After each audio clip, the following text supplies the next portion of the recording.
je m'appelle Pierre Baudry, j'ai commencé ma carrière dans la RH comme responsable formation et communication dans une usine L'Oréal.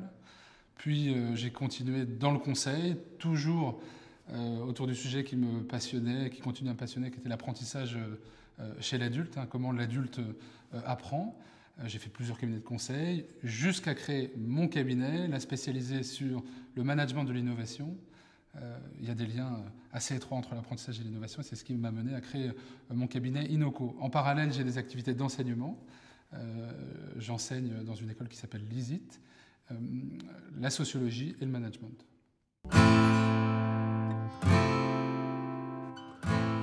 Alors, une des choses très importantes qu'on peut observer, c'est que partout, dans tous les domaines, le corps social remonte dans le cycle de conception. C'est-à-dire que, pour le dire autrement, les gens, les individus, le peuple participent à la conception, participent à des phénomènes de création, enfin à de la création de laquelle ils étaient traditionnellement exclus.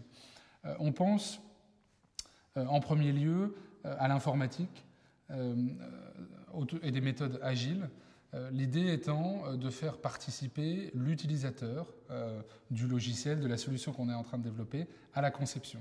Très rapidement, d'itérer avec lui et de pousser des solutions imparfaites pour que lui réagisse, donne ses commentaires et de continuer à concevoir tout au long du cycle de vie du produit. On renverse complètement le paradigme traditionnel du cycle de vie d'un produit où on place la conception, l'utilisation, puis ensuite la mort et puis ensuite la réinvention. Là, dans ces méthodes agiles, on se dit que conception et utilisation sont complètement mêlées et que grâce à la participation des utilisateurs, on va pouvoir faire évoluer le logiciel. Aujourd'hui, des applications web lancées par Google sont testées en continu, 3-4 fois par jour, et, ce qui permet d'avoir 2-3 nouveaux développements par semaine aujourd'hui. C'est ce que vous connaissez sur Microsoft, les bugs Microsoft, les rapports de bugs qu'on vous demande d'envoyer. Vous dites souvent non, c'est une mauvaise chose, puisqu'il faudrait dire oui et expliquer le bug. C'est comme ça que Windows s'améliore. Donc on voit bien, la méthode agile étant de créer une nouvelle relation entre l'utilisateur et le développeur pour une conception en continu. Le deuxième exemple, je le prendrai dans un univers tout à fait différent, qui est l'art, le théâtre. Dans les années 60, une nouvelle génération de metteurs en scène, on pense à Ryan Mushkin, à Peter Brook par exemple, change complètement la relation entre le metteur en scène et le comédien, et demande au comédien de participer beaucoup plus au processus de conception. Cette répartition des tâches traditionnelle dans le théâtre qui consistait à ce que le metteur en scène s'isole pendant des mois, se mette face à la mer, attendre que les muses le frappent d'une vision, puis ensuite déverse sa vision sur des comédiens en souffrance qui peinent à incarner cette vision développée dans l'intimité de l'esprit du metteur en scène, a complètement changé vers ce qu'on appelle aujourd'hui une écriture de plateau, c'est-à-dire qu'une pièce même classique, même Shakespeare, même Molière, s'écrit sur le plateau, s'invente avec le comédien, avec leur corps, avec leurs propositions. On ramène l'improvisation au cœur de la création. Donc on a de la création où le metteur en scène demande au comédien d'improviser des scènes et la pièce s'écrit comme ça au fil des propositions, des créations. Ryan Mushkin appelle ça le comédien poète au sens grec, de poiesis, c'est-à-dire l'action de faire, c'est-à-dire le comédien qui fait.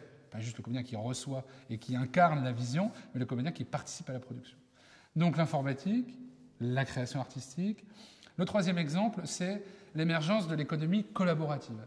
Et c'est ce que moi j'appelle la désintermédiation d'un certain nombre de domaines, c'est-à-dire les particuliers, c'est le modèle peer-to-peer, le fameux Napster qu'on a connu dans notre jeunesse, cette idée qu'on n'a pas besoin d'intermédiaire pour acheter de la musique, on n'a pas besoin d'intermédiaire pour acheter une chambre d'hôtel, on n'a pas besoin d'intermédiaire pour louer une voiture, on n'a pas besoin d'intermédiaire pour acheter des aliments. On va directement vers le producteur, c'est les AMAP, les associations pour le maintien de l'agriculture paysanne, où un collectif de consommateurs contracte avec un agriculteur de proximité et reçoit des paniers de légumes, des paniers de fruits, du pain, du beurre, etc., toutes les semaines. C'est l'autopartage. Il y a une société française qui s'est créée qui s'appelle Quilib et qui équipe les voitures d'une puce électronique qui permet de partager sa voiture moyennant finance, enfin, un prix qui est pris en charge par la société via une plateforme. C'est les particuliers qui se prêtent leur voiture entre eux. Après tout, c'est une bonne idée. Quand on voit le taux d'utilisation des voitures dans Paris, on se dit que plutôt que de rajouter des voitures de location, on ferait mieux déjà d'utiliser le parc existant. Donc Quilib, les AMAP, et puis évidemment dans le monde de l'hôtellerie que je prenais, le premier opérateur mondial aujourd'hui d'hôtellerie, devant Marriott, devant Hilton, devant Accor, c'est Airbnb. En termes de nuits d'hôtel, Airbnb a dépassé il y a quelques années Hilton et Marriott et Accor. C'est des particuliers qui rentrent en relation. Vous avez une chambre d'amis qui ne sert pas, vous la mettez sur le site et vous la louez à des gens qui viennent sur la plateforme. La plateforme, avec des systèmes de notation, de confiance, etc., réglant le problème de la confiance. Évidemment, quand vous rentrez dans un hôtel Accor, vous avez confiance. Quand vous rentrez chez un particulier, vous n'avez pas forcément confiance. Le fait que ce soit sur une plateforme, avec des notations, etc., un phénomène de répétition, vous créez de la confiance. Même chose dans la voiture, même chose dans l'agriculture. Donc on voit bien que, à la fois dans l'art, à la fois dans l'informatique, à la fois dans la consommation, finalement, les consommateurs, l'utilisateur devient complètement acteur, participe au processus de conception à l'endroit même où il était exclu jusqu'ici. Alors, le design me semble un domaine assez emblématique de cette évolution. Jusque dans les années 80-90, le design, c'était la science de rendre désirable ce qu'il n'était pas. C'est-à-dire, le design s'était mis au service de la production de masse.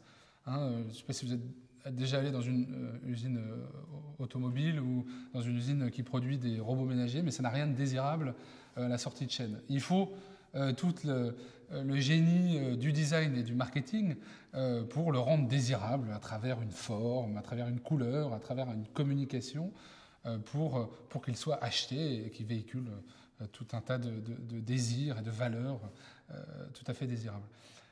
Le design aujourd'hui, depuis les années 90, est sous l'impulsion d'un cabinet de conseil américain qui s'appelle IDEO et de ses dirigeants, David Cayley, Tim Brown, a fait complètement sa mue et aujourd'hui s'attache à monter des dispositifs de conception dans lesquels l'utilisateur de l'objet qui est en train d'être créé est complètement associé, ce qu'on peut appeler le co-design. Tim Brown a écrit son livre au début des années 2000 qui s'appelle Design Thinking et qui vise justement à théoriser cette révolution et à complètement changer l'image du design qu'on avait jusqu'ici et les modes de fonctionnement du design pour aller vers cette science de la collaboration, cette science de l'association.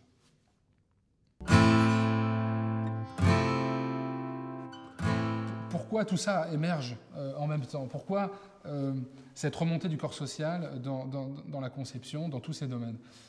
Derrière ça, il y a cette révolution technologique et énergétique. C'est un intellectuel qui s'appelle Jeremy Rifkin qui le montre très bien dans son livre « La troisième révolution industrielle », qui montre que derrière toutes ces grandes évolutions sociales, il y a ce couple énergie-moyen de communication.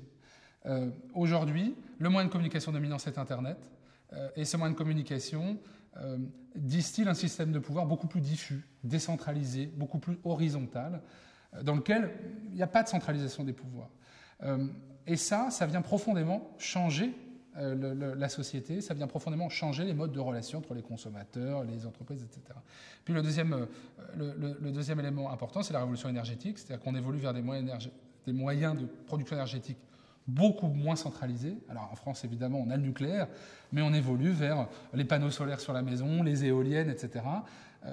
Chacun peut devenir producteur de son électricité et la partager. Et pour Jeremy Rifkin, cette évolution à la fois des moyens de communication et des modes de production énergétique est à l'origine de toutes ces évolutions sociales.